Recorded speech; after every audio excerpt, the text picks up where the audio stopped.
आज हम स्टार्ट कर रहे हैं चैप्टर 4.2। चैप्टर 4.2 के बेसिक्स में कुछ विशेष नहीं दिया हुआ है, सिर्फ X square plus B X plus C जो द्विघाती समीकरण है इसके मूल ज्ञात करने को कहा है और इसके मूल वही होंगे जो हमारे द्विघाती बहुपद के शून्यक हुआ करते थे। हमने शून्यक निकाले बहुपद वाले चैप्टर में, x के दो मान निकलते थे, गुणनखंड करते थे, तो वही गुणनखंड हमें इसका यहाँ पर करना है और इस x के दो मान हमें निकालने हैं। यही कहलाता है द्विघाती समीकरणों के मूल ज्ञात करना। इसका फर्स्ट पार्ट करते हैं, गुणनखंड विधि से निम्न द्विघाती समीकरणों के मूल ज्ञात करने हैं, मतलब गुणनखंड इनके करने हैं हमें। क्या बनेगा गुणनखंड? देखो हमने पहले भी देखा था, फर्स्ट पद और थर्ड पद को गुणा करेंगे तो वो सेकंड पद के जोड़िया घटाव के बराबर आ जाना चाहिए। फर्स्ट पद है एक्स स्क्वायर, थर्ड पद है माइनस का 10, तो बन रहा माइनस का 10 एक्स स्क्वायर। तो इस वाले पद को ऐसा तोड़ा जाए कि हमारा गुणा करने पर तो माइनस का 10 एक्स स्क्वायर आ जाए, गुणा करने पर माइनस का 10 एक्स स्क्वायर आ जाए और जोड़ने या घटाने पर माइनस का 3x हमें प्राप्त हो जाए। तो ऐसी कौन सी संख्याएं हैं जिनका हम इस प्रकार कर सकते हैं? तो देखो +7x माइनस 3x करेंगे, सॉरी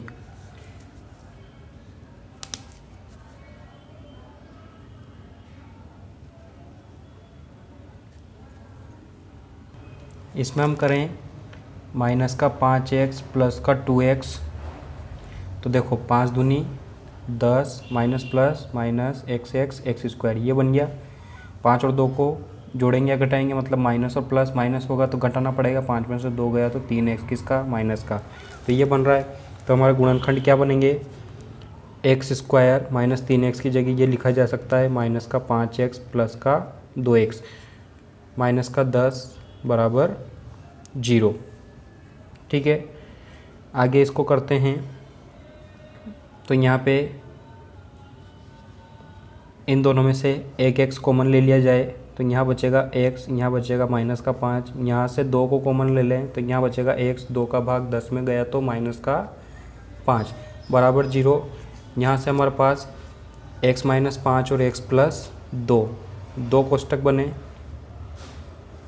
ये माइनस का बराबर 0। तो यहाँ से हमारे मान क्या निकलेंगे?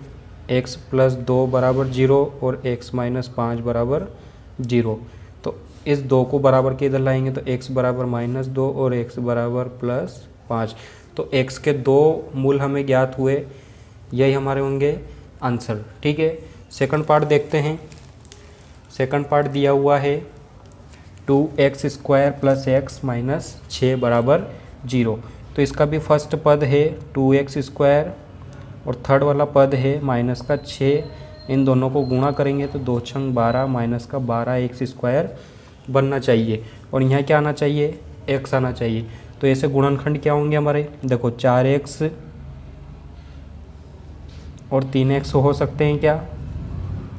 माइनस 3x हो सकते हैं, 4 तिया 12 माइनस प्लस और माइनस माइनस x का स्क्वायर और 4 में से 3 गई तो 1x।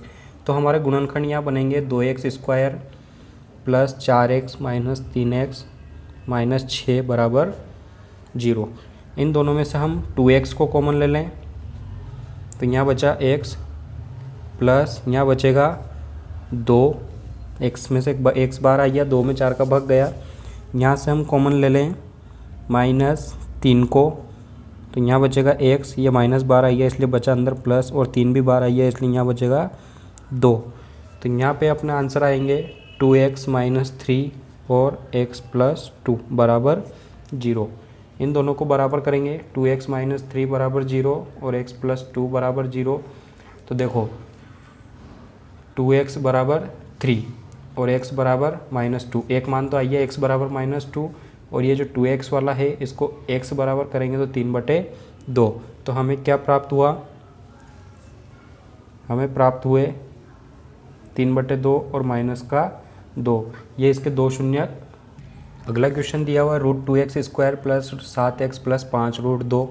अब देखो हमें क्या करना है, इसके गुणनखंड ऐसे करने हैं कि इन दोनों के बराबर आए, तो हम करेंगे √2x² plus 5x plus 2x plus 5√2 बराबर 0। अब यहाँ से हम मान निकालते हैं, तो यहाँ से हम बाहर ले लेते हैं इस एक x को, तो एक x को बाहर लिया तो √2 ऐसा कैसा और यहाँ पे x ऐसा कैसा, x बाहर चला गया तो यहाँ बचा 5। यहाँ से हम कॉमन लेंगे √2 को, ठीक है।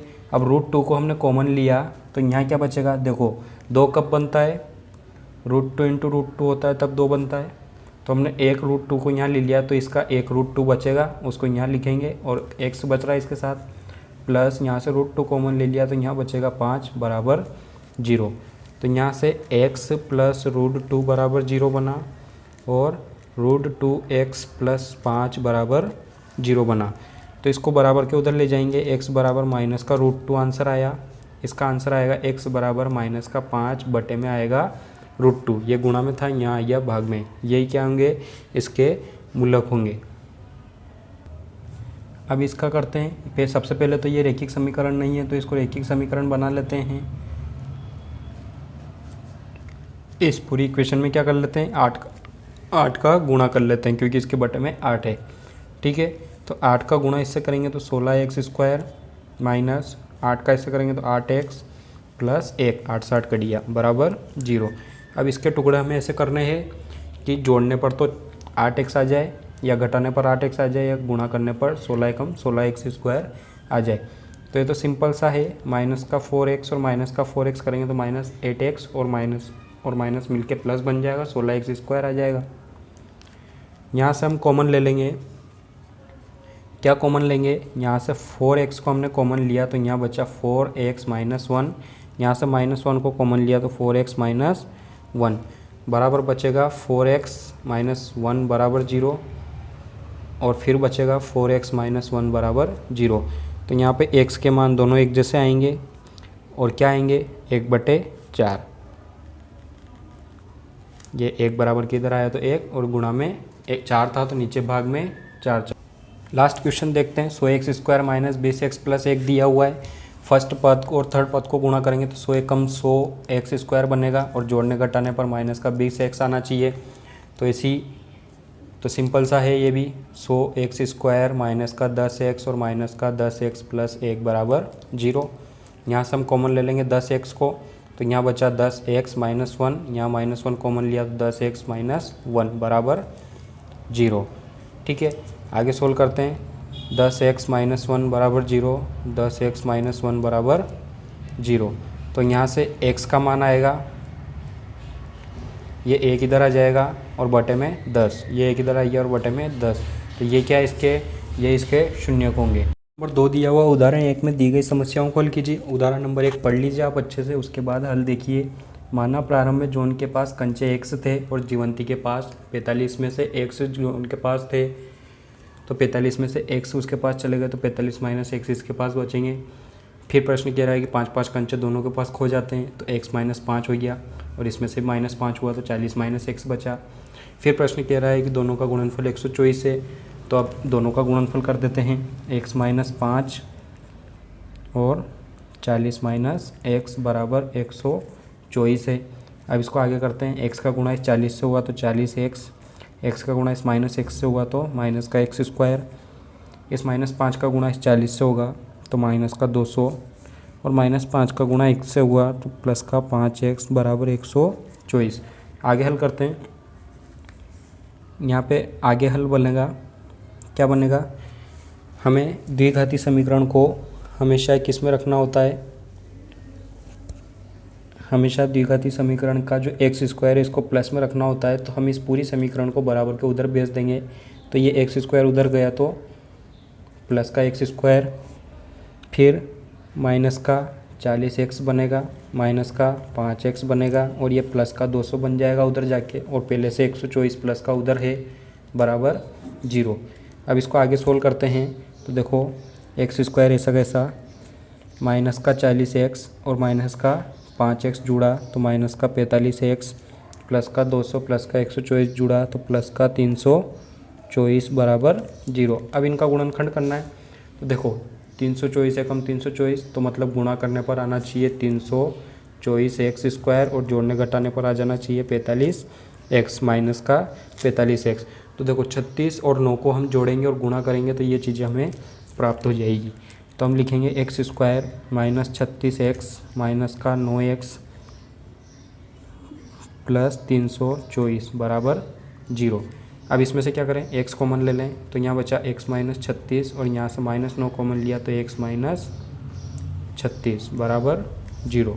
यहाँ से दो समीकरण हमें प्राप्त होगी, x माइनस 9 बराबर 0, x माइनस 36 बराबर 0।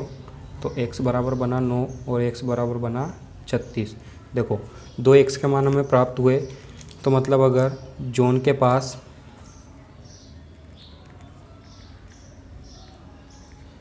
36 कंचे हैं तो जीवंती के पास कितने बचेंगे 9, और यदि जॉन के पास 9 कंचे हैं तो जीवंती के पास बचेंगे 36। ठीक है,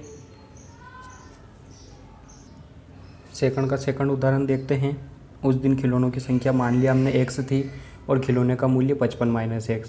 तब उस दिन की लागत थी 750 रुपये। तो हमने प्रश्नानुसार समीकरण बना ली। अब इसको द्विघाती समीकरण बनाते हैं। x का गुणा 55 से करते हैं तो 55x माइनस का x² बराबर 750।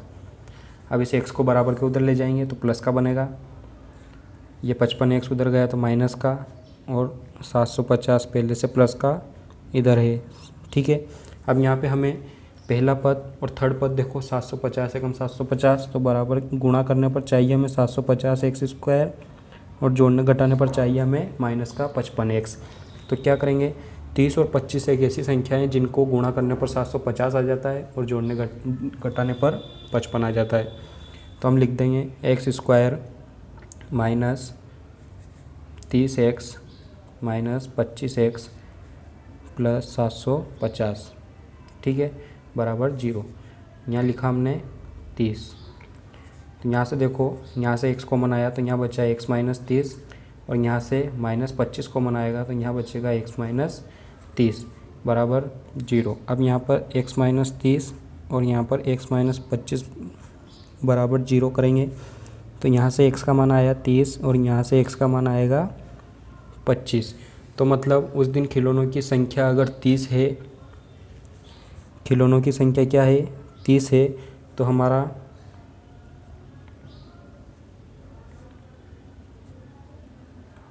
खिलौनों की संख्या अगर 30 है तो हमारा जो खिलौने का मूल्य था वो 55 माइनस 30 मतलब 25 होगा, और अगर 25 है तो 55 माइनस 25 बराबर 30 खिलौने का मूल्य होगा।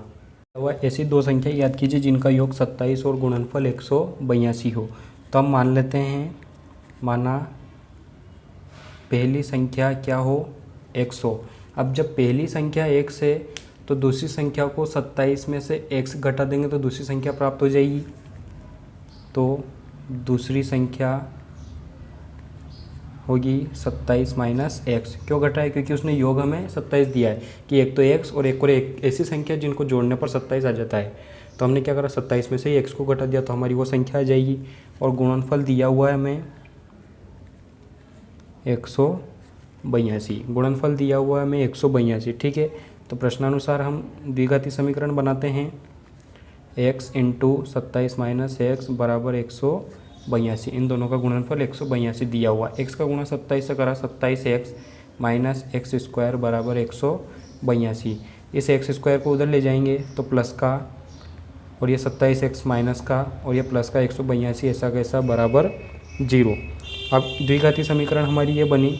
तो हमें 27 के ऐसे टुकड़े करने हैं कि 182 आ जाए, है ना। तो x² माइनस 14x और माइनस 13x, ये दोनों माइनस के, इनको जोड़ेंगे तो 27x बन जाएगा, और इनको गुणा करेंगे तो क्या बन जाएगा 182x² बराबर 0। अब हम क्या करते हैं, इन दोनों में से एक चीज़ कॉमन लेते हैं। क्या लें, x कॉमन लें तो x माइनस 14 अंदर बचेगा, और यहाँ से माइनस 13 कॉमन ले तो x माइनस 14 फिर से अंदर बचेगा। तो यहाँ से क्या निकला, x माइनस 13 बराबर 0 और x माइनस 14 बराबर 0। तो x बराबर आया 13 और x बराबर आया 14। दो समीकरण हमें दो मान हमें प्राप्त हो चुके। तो वह संख्या क्या है, अगर x को 13 मानोगे तो वह संख्या होगी 14, और 14 मानोगे तो वह दूसरी संख्या होगी 13। अगला क्वेश्चन देखते हैं, दो क्रमागत धनात्मक पूर्णांक ज्ञात कीजिए जिनके वर्गों का योग 365। अब क्रमागत धनात्मक पूर्णांक क्या होता है, जैसे क्रम के बाद एक के बाद दूसरा आ जाए, जैसे कि एक और एक के बाद दो आ जाता है, तो एक के बाद दो ये क्रम है, तो एक क्रमागत धनात्मक पूर्णांक है। तो एक को हमने x मान लिया, तो दो को क्या लिखेंगे हम, x + 1 लिख सकते हैं, क्योंकि x को क्या माना, 1 माना, तो यहाँ 1 आएगा, तो 1 1 बराबर 2 हो जाएगा, तो हम x + 1 लिख सकते हैं। तो हमने क्या लिखा, माना दो क्रमागत धनात्मक पूर्णांक 100 100 + 1 है, दोनों के वर्गों का योग 365 है। तो हम क्या करते हैं, दोनों के वर्गों का योग कर लेते हैं। तो x का वर्ग होता है x² और फिर x + 1 का वर्ग होता है x + 1 का स्क्वायर, ठीक है। और इन दोनों के वर्गों का योग दिया हुआ है 365। अब इसको आगे हल करते हैं, तो x² ये खुलेगा a + b के होल स्क्वायर से, तो x² + 1 + 2x बराबर 365। इसको आगे हल करेंगे, ये बनेगा 2x², ये बना 2x, और ये 365 इधर आ जाएगा, तो प्लस का 1 - 365 बराबर 0। यहाँ से बना 2x² + 2x - 364 बराबर 0। यहाँ पे भाग जा रहा है 2 का, तो x² + 2 - 182 बराबर 0। फिर से हमारा जो प्रश्न नंबर 3 था उसमें भी 182 था, यहाँ भी 182 है। तो हम क्या कर सकते हैं, हम यहाँ पर फिर से गुणनखंड क्या लिख सकते हैं, x² + 13x - 14x माइनस का 182। हम यहाँ पे इसको ऐसे लिख देते हैं, x² + 14x - 13x + 182 बराबर 0, ठीक है। तो यहाँ से x को कॉमन लेंगे तो x + 14 बचा, यहाँ से -13 कॉमन लिया तो x + 14 बचा। यहाँ से x के दो मान निकले, x - 13 बराबर 0 और x + 14 बराबर 0, ठीक है। तो यहाँ से 13 प्राप्त होगा और यहाँ से -14 प्राप्त होगा। अब -14 तो कभी हो ही नहीं सकता, माइनस में संख्या हमें लेनी नहीं है, तो धनात्मक पूर्णांक लेना है 13। तो अब इष्ट संख्या क्या होगी, 13 होगी। क्वेश्चन दिया हुआ, एक समकोण त्रिभुज की ऊंचाई आधार से 7 सेमी कम है, यदि कर्ण 13 सेमी है तो अन्य दो भुजाएं ज्ञात कीजिए। तो हमने माना सबसे पहले तो कि समकोण का आधार 1 सेंटीमीटर है। अब उसने क्या कहा है कि उसकी ऊंचाई आधार से 7 सेमी कम है, तो हमने ऊंचाई को मान लिया x - 7 7 घटा दिया। कर्ण हमें दिया हुआ 13 सेमी। अब चूंकि हमें समकोण त्रिभुज दिया हुआ है, तो समकोण त्रिभुज में लगती है पाइथागोरस प्रमेय। क्या होती है, कर्ण का स्क्वायर बराबर आधार का स्क्वायर प्लस लंब का स्क्वायर, लंब या ऊंचाई, ठीक है। कर्ण दिया हुआ है 13, तो 13 का स्क्वायर, ठीक है, बराबर आधार का स्क्वायर है हमारे पास x, तो x का स्क्वायर प्लस लंब या ऊंचाई, लंब या ऊंचाई एक ही बात है, तो x - 7 का स्क्वायर। इसको हल करते हैं, इसको हल करेंगे तो 13 का स्क्वायर तो होता है 169, x का स्क्वायर होता है x², ये खुलेगा a - b के स्क्वायर से, तो x² - 14x + 49 ये बना। अब सारे पदों को एक तरफ ले जाएंगे, है ना, तो क्या बनेगा, सारे पदों को एक तरफ ले आए तो ये x और x बन जुड़ा 2x² - 14x + 49 और ये माइनस का 169 बराबर 0। यहाँ से समीकरण बनेगी 2x² - 14x और ये 49 में से 69 जाएगा तो बचेगा माइनस का 120 बराबर 0। यहाँ से इसमें भाग देंगे 2 का भाग जा रहा है पूरी इक्वेशन में, तो 2 का गया, 2 का गया, 2 का गया, यहाँ बचा x² माइनस यहाँ 7 बार गया 7x माइनस यहाँ गया 60 बार बराबर 0। अब यहाँ पे x² - 7x - 60 बराबर 0 गुणनखंड हमें ऐसा करना है कि गुणा करने पर 60 × 60 60x² आ जाए और जोड़ने घटाने पर क्या प्राप्त हो जाए, हमें 7 प्राप्त हो जाए। तो देखो 12 × 5 = 60 होता है, 12 के गुणा में आता है, तो x² - का 12x प्लस 5x माइनस 60 बराबर 0। तो अब यहाँ पे देखो 12 में से 5 गए तो माइनस का 7 बच रहा है, माइनस प्लस माइनस 12 पंजो 60, 60x² बन रहा है। तो यहाँ से हम कॉमन ले लेंगे क्या, x, तो x माइनस 12 बचा। यहाँ से हमने 5 कॉमन लिया तो x माइनस 12 बचा। यहाँ से x के दो मान निकले, x माइनस 12 बराबर 0, x प्लस 5 बराबर 0। तो इससे निकला x बराबर 12 और इससे निकला x बराबर माइनस 5। तो माइनस में कभी भी उसकी लंबाई नहीं हो सकती, तो हम क्या लेंगे, 12 ही लेंगे। तो फिर यहाँ पर समकोण त्रिभुज का आधार क्या बना, समकोण त्रिभुज का आधार x बराबर बना 12, ठीक है। तो उसकी ऊंचाई क्या बनेगी, उससे 7 कम थी, तो x माइनस 7, 12 माइनस 7 बराबर 5 सेंटीमीटर। ये थे आपके आंसर। वो है क्वेश्चन पढ़ लीजिएगा। माना उस दिन बर्तनों की संख्या थी x और बर्तन की लागत है 2 × x + 3 और उसकी कुल लागत दी हुई है 90 रुपये। अब हमें क्या करना है, इसका गुणा कर देना है। इनका गुणनफल हमें दिया हुआ है x × 2x + 3 = 90। अब हम इसका गुणा करके देखते हैं। तो गुणा करने पर हमें प्राप्त होगा 2x² + 3x और ये माइनस का 90 इधर ले आएंगे, बराबर में 0 बचा।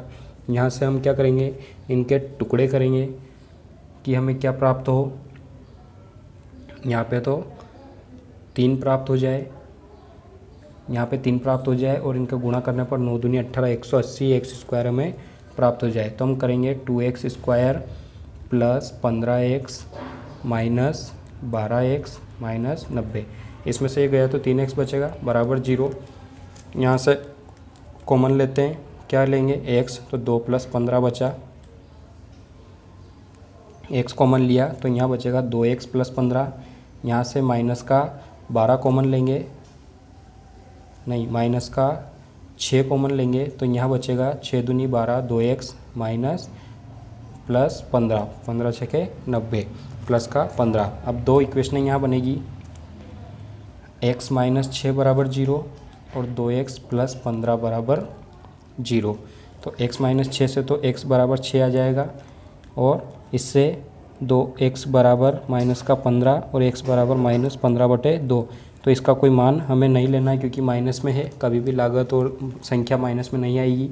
तो उस दिन बर्तनों की संख्या थी 6, हम लिख सकते हैं उस दिन बर्तनों की संख्या थी 6। तो प्रत्येक बर्तन की लागत कितनी आएगी,